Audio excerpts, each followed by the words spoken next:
Boa noite. Boa noite. Já tinha dado boa noite para todos os irmãos. Finalmente voltando, né? Conforme o pastor falou, eu tenho que manter distância de Brasília, porque Brasília é complicado.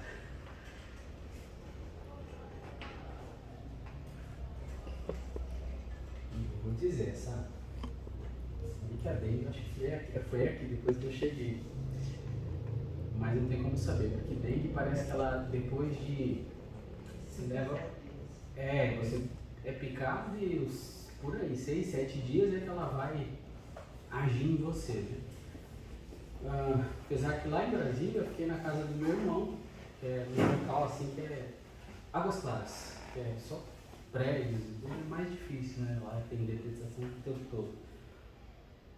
Aqui estava lotado, aqui está tendo um surto de dengue. Quando eu fui para a UPA, estava assim, boa parte das pessoas era dengue, era as mesmas, eu conversando, né, com as pessoas ao meu lado, que tinham feito exame, ou que ainda iam fazer, boa parte foi dengue também. Então é um trem que se espalhou bastante. Eu vou continuar, essa é a quarta mensagem e eu tenho a quinta dessa série que eu fiz, sobre esse trecho de 2 Crônicas, no capítulo 21, 22, 23, 24. Mas essa mensagem, a gente, na última que eu preguei, a gente falou sobre Joiada. Na última, na penúltima, eu vim falando sobre Joiada, sobre o que ele fez. A gente viu ali algumas coisas do que estava acontecendo no trono de Israel, quem estava tomando o poder, quem estava saindo, quem estava matando, quem estava morrendo. Então a gente estava vendo todo esse contexto de 2 Crônicas, capítulo 21. E a gente viu sobre o que Joiada fez, o que Joiada não fez, o testemunho que ele deu diante de todos, a fidelidade dele a Deus. E hoje a gente não vai se concentrar em Joiada. É até uma mensagem bem delicada, em alguns aspectos, talvez para alguns irmãos não, para alguns outros sim. Mas para mim, enquanto eu estudava, quando eu estudo, eu gosto de também ver outras, não só pregadores, mas eu gosto de até ler sobre alguns aspectos da mensagem. E essa é uma coisa que na nossa vida ela é bem delicada. Mas antes de continuar, eu quero pedir as bênçãos do Senhor. Senhor nosso Deus, nosso Pai, eu quero agradecer por esta noite, pelo culto, por poder estar aqui juntamente com os irmãos.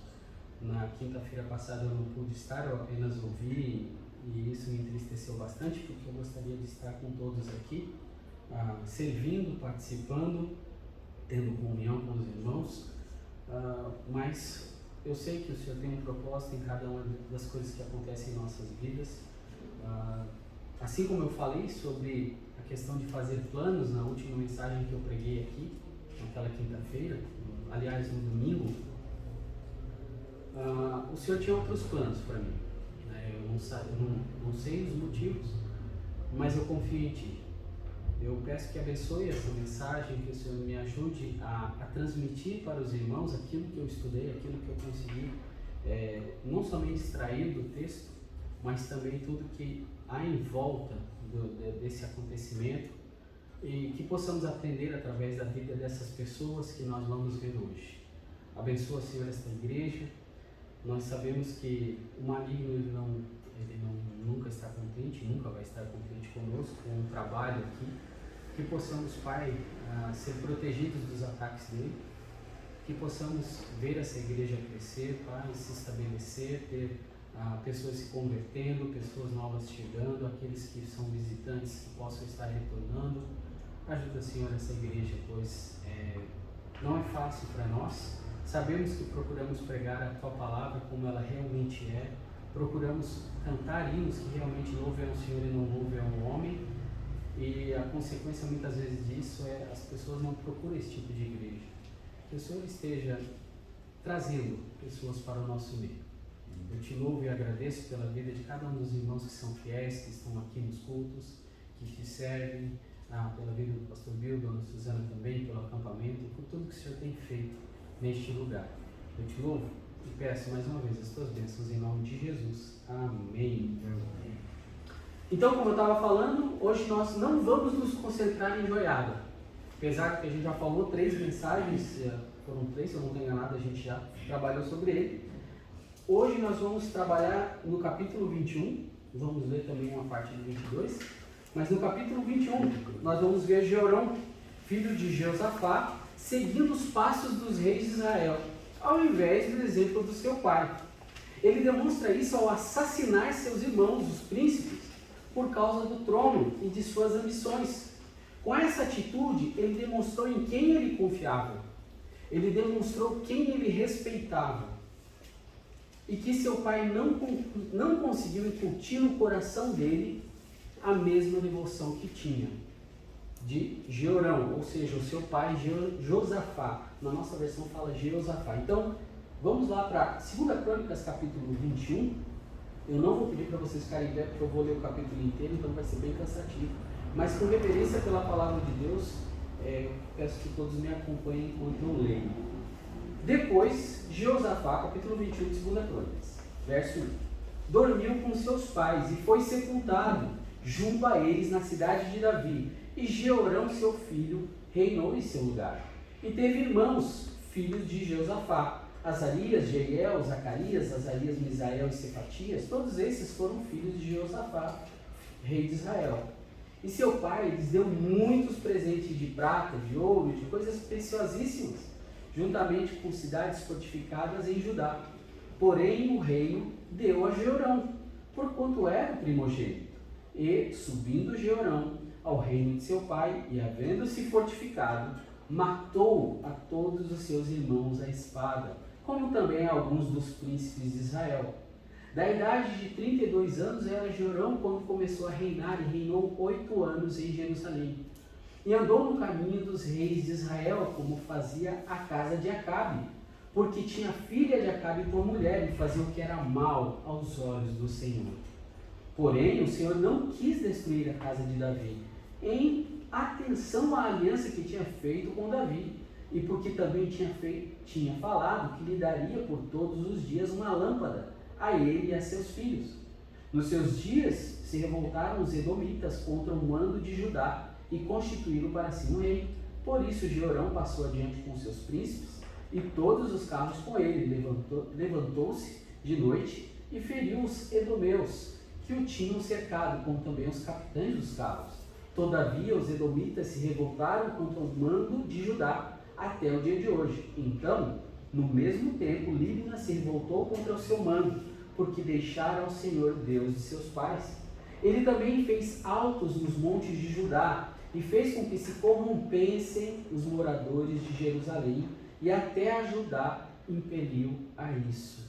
Então lhe veio um escrito da parte de Elias, o profeta, que dizia: assim diz o Senhor Deus de Davi, teu pai, porquanto não andaste nos caminhos de Josafá teu pai, e nos caminhos de Asa, rei de Judá, mas andaste no caminho dos reis de Israel, e fizeste prostituir a Judá e aos moradores de Jerusalém, segundo a prostituição da casa de Acabe, e também mataste a teus irmãos da casa do teu pai, melhores do que tu.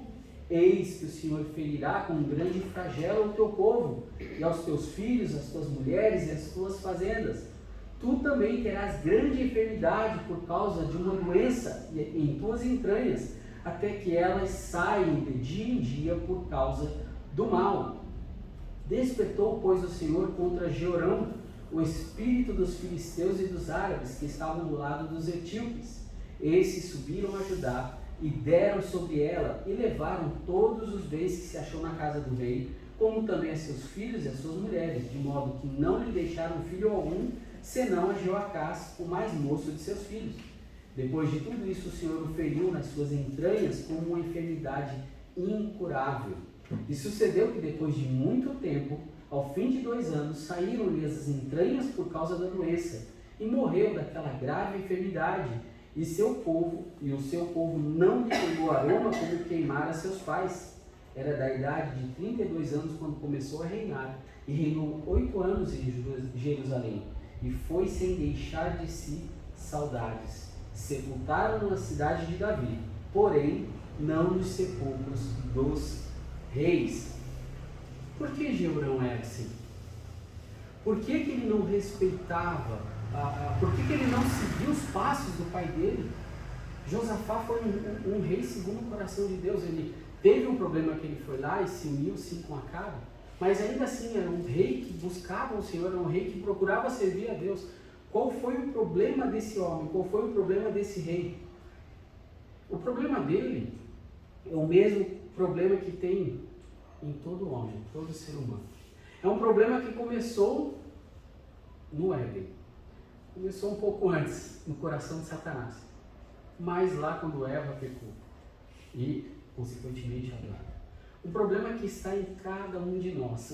É algo que, infelizmente, se nós não tomarmos cuidado, a gente pode trilhar o mesmo caminho que esse homem trilhou.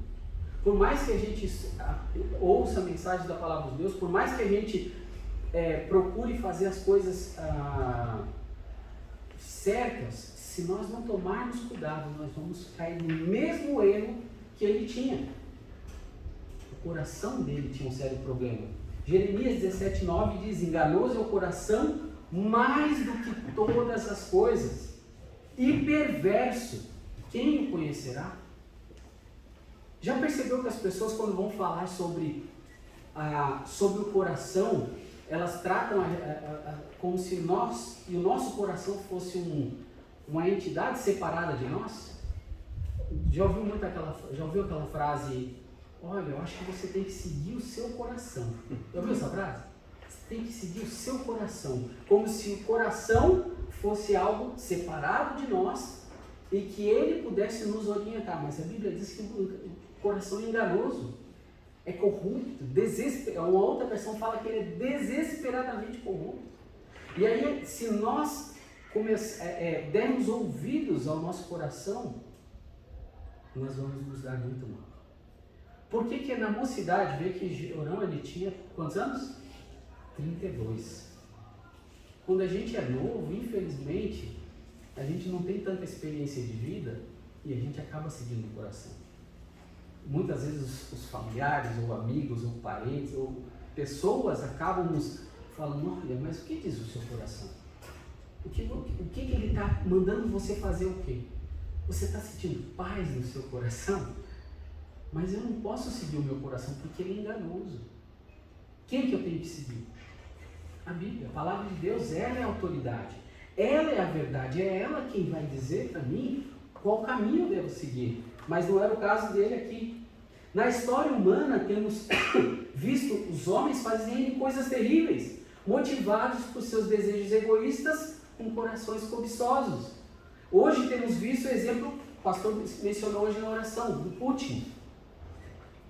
Por que ele faz tudo isso? Por que ele está invadindo a Croácia? A Ucrânia. A Ucrânia. Por que ele está invadindo a Ucrânia? Porque eles querem fazer as coisas do jeito deles. Eles querem dominar, eles querem ter poder. Eles querem controlar tudo. Por que se você parar para estudar um pouco, ouvir um pouco mais sobre o que tem acontecido ao redor do mundo, e orem por isso também. A China. A China, ela está apoiando fortemente as forças armadas da Venezuela. Ela meio que comprou a Argentina em alguns aspectos. Eles têm uma autonomia contratual que eles podem estabelecer bases militares na Argentina. E ainda por cima eles têm a conivência de muitos governantes brasileiros. Governantes, eu falo dos governadores, né? E alguns prefeitos que estão vendendo muitas coisas aqui dentro para eles. Por quê? Qual é o objetivo da China? Fazer a mesma coisa que a Rússia está fazendo lá na Ucrânia. Claro que o Brasil é bem diferente, mas ainda assim, nós não temos uma arma nuclear, nós não temos... Se eles se ajeitarem bem ajeitadinho, é capaz de eles darem muito problema para todos nós aqui. Inclusive acabando com a nossa liberdade de religião, liberdade de controlar a Deus. O que tem no coração desses homens? O desejo que tem teve na maioria dos outros. Napoleão Bonaparte, mesma coisa. Hitler, mesma coisa. Alexandre o Grande, a mesma coisa. Todos eles tinham uma cobiça no coração. Eles queriam comandar tudo, eles queriam dominar nas suas épocas. Isso está no nosso coração, infelizmente. A cobiça é diferente na vida de cada um de nós aqui, porque nós não somos homens como esses aqui, com influência sobre exércitos, não. Mas se você parar para pensar na sua vida particular, você tem percebido em algum ponto dela certo tipo de cobiça, certo tipo de desejo que não deve existir no seu coração, como eu também tenho que observar no meu coração, sobre tudo que deve se guardar? Guarda o teu coração. Lembra quando Jesus falou: o que contamina o homem não é o que, mas é o que, porque é o que está aqui.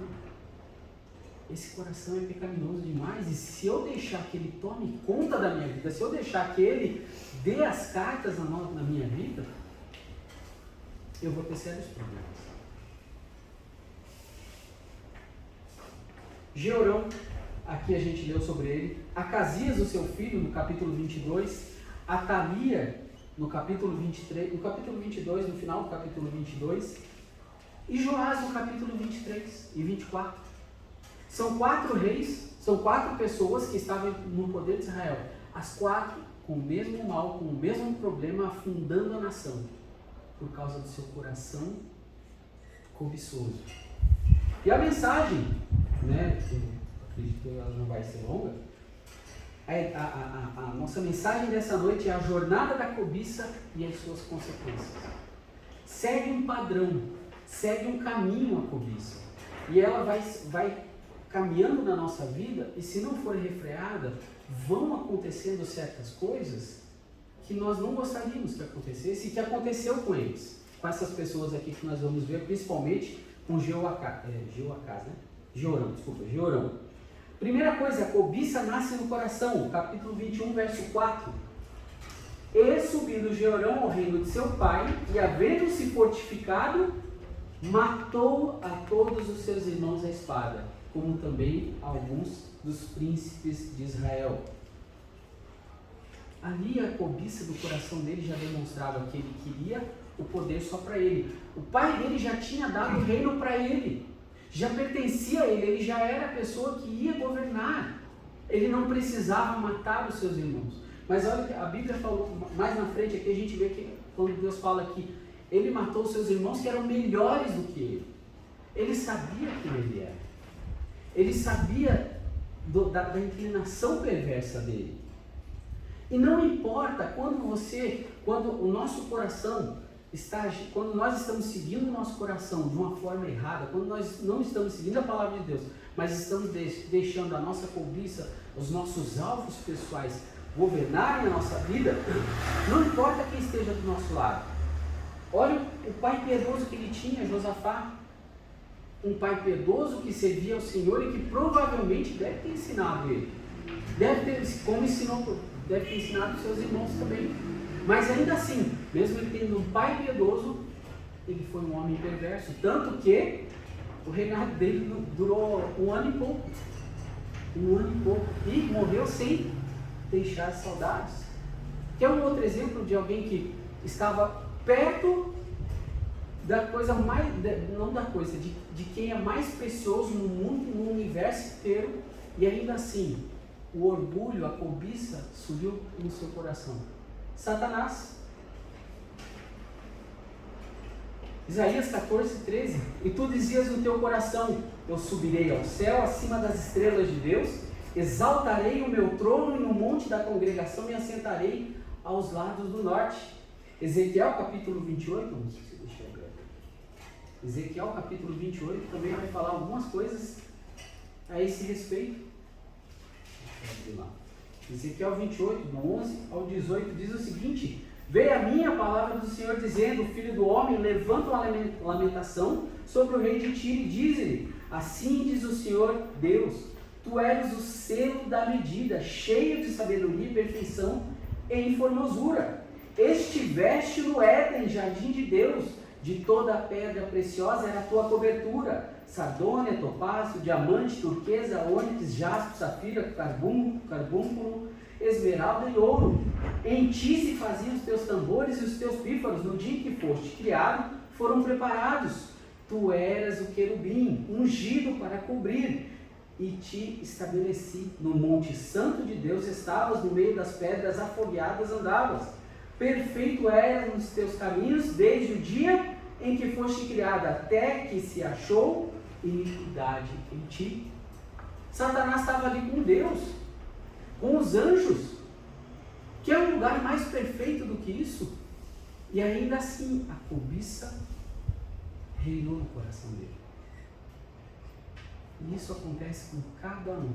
Eu já vi pessoas que eram servos de Deus, mas porque começaram a desviar sua atenção de Deus e da sua palavra, numa vida caminhando com Deus, porque, não, eu preciso vencer na vida, eu preciso trabalhar, não é errado trabalhar, a gente tem que trabalhar sim, mas o foco não deve ser no trabalho. O trabalho ele serve para nos sustentar, para nos dar a casa onde moramos, para pagar as contas, para manter a nossa família, até mesmo para comprar algumas coisas, né, mais confortáveis. Mas isso nunca deve tomar conta da minha vida. Eu não posso desejar isso acima de qualquer outra coisa. Eu não posso desejar qualquer outra coisa que não seja Deus, em primeiro lugar. Porque se eu colocar qualquer outra coisa acima de Deus, eu vou permitir que essa cobiça ela comece a governar meu coração. E eu vi pessoas se desviarem dos caminhos de Deus por causa desse tipo de cobiça. A própria Bíblia fala sobre isso. Muitos, por causa da cobiça, eles se desviaram e abandonaram a Deus.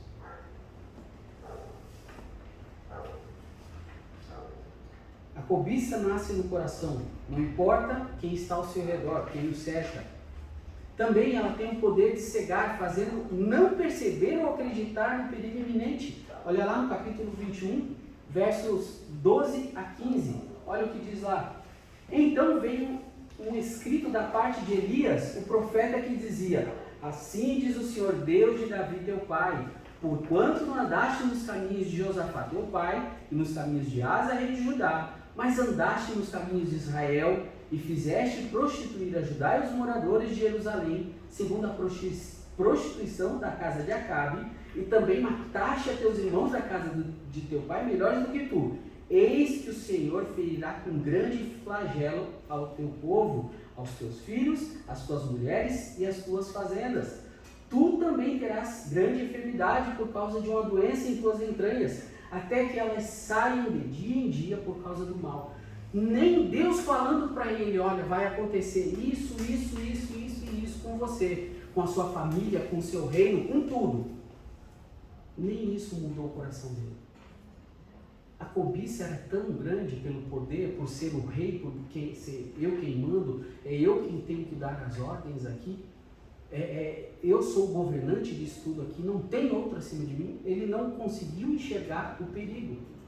Muitas vezes isso acontece, claro, mais com jovens, mas com adultos também, já casais, mas às vezes os pais tentam dizer para os filhos: filho, não é assim, não faça isso, filho. Mas aquele filho quer tanto aquilo, quer tanto, o coração dele está tão, eu quero porque eu quero aquilo, porque ele não quer saber mais, não quer saber de mais nada, ele não escuta mais nada.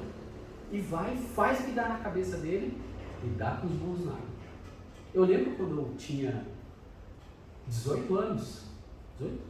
Não, 17 anos de idade, tem tempo isso. E meus pais falavam: Robson, essa moça não é para casar. Não, mas eu queria namorar aquela moça, meu coração estava ali. E eu era alguém que eu ia para a igreja, eu era fiel a Deus, eu servia a Deus, eu servia na igreja, mas eu fiquei tão cego naquela época que eu não conseguia perceber que aquela moça não era uma moça, uma serva de Deus. E eu me dei muito mal. Eu olho que meus pais falaram, meu pai falou muito comigo, mas cabeça dura, não escutava, não conseguia ouvir. Muitas vezes o pastor fala: irmãos, olha, se for fazer alguma coisa, conversa, às vezes a gente pode até te aconselhar, pode te ajudar, olha, tomar uma decisão melhor aqui. Por quê? Porque Deus pode usar o pastor, o servo de Deus, para ajudar a tomar uma decisão. Só que muitas vezes a gente pensa, eu sei, porque eu já estive do outro lado e pensar, agora o pastor quer mandar na minha vida? O pastor quer dizer o que eu tenho que fazer? Não é querer dizer o que tem que fazer, mas é dar conselhos. Porque o conselho, na multidão de conselheiros, a sabedoria, a Bíblia diz. E muitas vezes as pessoas não param para ouvir, pastor, mas e se eu fizer isso aqui, o que o senhor acha? Porque eu estava pensando em fazer esse negócio, eu estava querendo muito trocar de carro, e eu queria muito comprar uma casa. Aí o pastor, olha irmão, mas agora, tá vendo essa crise, Covid, não tem certeza que ele está no financiamento. Não, pastor, mas olha, faz tanto tempo que eu estou querendo, eu tenho orado, eu quero muito. Ah, o irmão que sabe, mas olha, pesquise primeiro, aí você tenta aconselhar, aí o irmão até escutou, mas vai lá e compra. E aí vem a crise, e aí vem as dívidas, e aí não consegue pagar, perde o emprego e perde a paz. E aí a família perde a paz, por quê? Porque fez algo que não era o ideal para ser feito. Precisava ouvir primeiro, precisava buscar conselho. Buscar conselho não é errado. Não é que o pastor Bruno, quer mandar na vida de qualquer pessoa, de forma alguma. Principalmente eu, não quero mandar na vida de ninguém. Mas, às vezes, o conselho é bom, porque eu mesmo já dei umas senhoras umas cabeçadas. Então, às vezes, a nossa experiência de cabeçada pode ajudar bastante. Então, aqui ele não conseguia enxergar o perigo que ele estava correndo e a gente viu o que acontece. A cobiça, ela pode ser despertada, apesar de já estar no coração, pelas pessoas que cercam ela. Verso 6, capítulo 21, verso 6. E andou no caminho dos reis de Israel, como fazia a casa de Acabe, porque tinha filha de Acabe por mulher, e fazia o que era mal aos olhos do Senhor. E no capítulo 22, verso 3, olha lá. Também, aqui já está falando de Acasias, já não está falando mais de Jeorão, está falando de Acasias. O mesmo problema do pai dele, Jeorão. Também ele andou nos caminhos da casa de Acabe, porque a sua mãe era sua conselheira, para proceder impiamente. Às vezes as pessoas que nos cercam podem sim nos acabar atiçando a cobiça. Eu vou dar um outro exemplo de vida que eu passei. Eu fui motorista particular de uma família muito rica, e aí eles iam, todo sábado eu levava eles num dos shoppings mais ricos de Brasília. Eu acho que é o segundo, está entre ele e eu. Só vai pessoas muito ricas mesmo. E eles iam e gastavam fortunas, assim, no sábado, gastavam, na época isso, anos 2006 por aí, eles gastavam de 5, 6 mil, assim, em cada sábado que eles iam. Aquilo vai mexendo com você. Eu tinha que acompanhar o filho do meu patrão, né, os filhos do meu patrão, e aquilo acaba te conduzindo, te induzindo a querer participar das coisas que eles participavam. Não digo nem de pecado, por exemplo. Eu não ganhava o suficiente para comer no McDonald's ou comer nesses lugares mais caros. Mas muitas vezes eu estava lá junto e a vontade era tanta que você começa a olhar para aquelas coisas, para os manjares, né, ali, e aí eu acabava gastando dinheiro que eu nem podia gastar, porque eu estava junto com eles e isso acabava me levando junto. E o desejo de comer aquelas coisas, e às vezes eu, por estar junto, olhava aquelas lojas com coisas que eu gosto, por exemplo, coisas eletrônicas e tudo. Então, eu via como aquele negócio estava fazendo mal para mim. Tanto é que depois de um tempo trabalhando nesse emprego, eu acabei pedindo a demissão. Eu disse, não, isso está mexendo com o meu coração. Eu percebi que aquilo estava mexendo comigo, porque estar naquele ambiente com pessoas que estão acostumadas a gastar rios de dinheiro, e eu não tinha isso, eu ganhava bem um salário mínimo, né? Então, às vezes, as pessoas que nos cercam podem sim nos levar a desenvolver essa cobiça no coração. Então nós temos que estar mais ainda apegados ao Senhor, buscando mais o Senhor, para não cair nesse tipo de desejo, nesse tipo de cilada, né? É meio que um arapuca. Vai acontecer muito mais na vida, por exemplo, de jovens na escola, onde tem os colegas que eles vivem uma vida muito diferente dos nossos filhos. A vida deles é muito diferente. Então acaba que, se não tomarem cuidado, se os nossos filhos não tomarem cuidado, eles podem sim ser seduzidos e atraídos e ter essa cobiça pelo mundo despertado. E isso é algo que tem que ter muito cuidado. A cobiça pode ser despertada, apesar de já estar no coração pelas pessoas que cercam, mas pelo desejo de poder. O que eu quero dizer com isso? Pense nos políticos. É como se eles pensassem quando está acabando o tempo deles de mandato, pare para ver como eles agem, como os políticos agem. Eles sempre estão maquinando um jeito para se manter no poder, para continuar estar onde estão, ganhando o que estão ganhando e não serem retirados dali. É algo que fica na cabeça deles. Quem que eu vou pagar uma propina? O que eu preciso fazer para me manter aqui?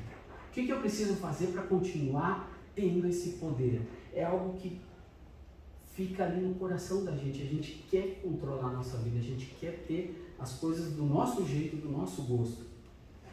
A cobiça destruiu Jeorão e a sua família. Começou nele, no capítulo 22, versos 3 e 4.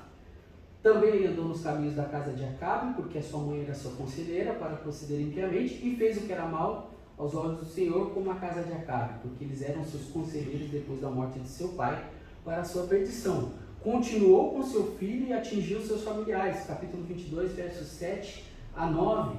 Olha lá.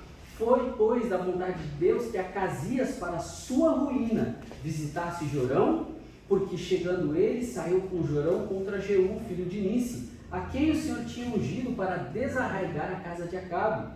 E sucedeu que, executando Jeú juízo contra a casa de Acabe, achou os príncipes de Judá e os filhos dos irmãos de Acasias, que serviam a Acasias, e os matou. Depois buscou a Acasias, porque se tinha escondido em Samaria, e o alcançaram, e o trouxeram a Jeú, e o mataram, e o sepultaram, porque disseram: filho é de Josafá, que buscou o Senhor com todo o seu coração, e já não tinha a casa de Acasias ninguém que tivesse força para o reino. Ou seja, a cobiça destruiu Jeorão, destruiu o filho dele, ambos foram influenciados por Atalia, e trouxe problemas para a nação de Judá, como eu já li aqui. Somente com a intervenção de Deus, os resultados pecaminosos da cobiça podem parar. Pela morte, nós acabamos de ler o que aconteceu com Jeorão, o que aconteceu com Acasias. Deus interviu usando Jeú, mas também através da fidelidade de um servo piedoso, como o sumo sacerdote Joiada, durante toda a sua vida.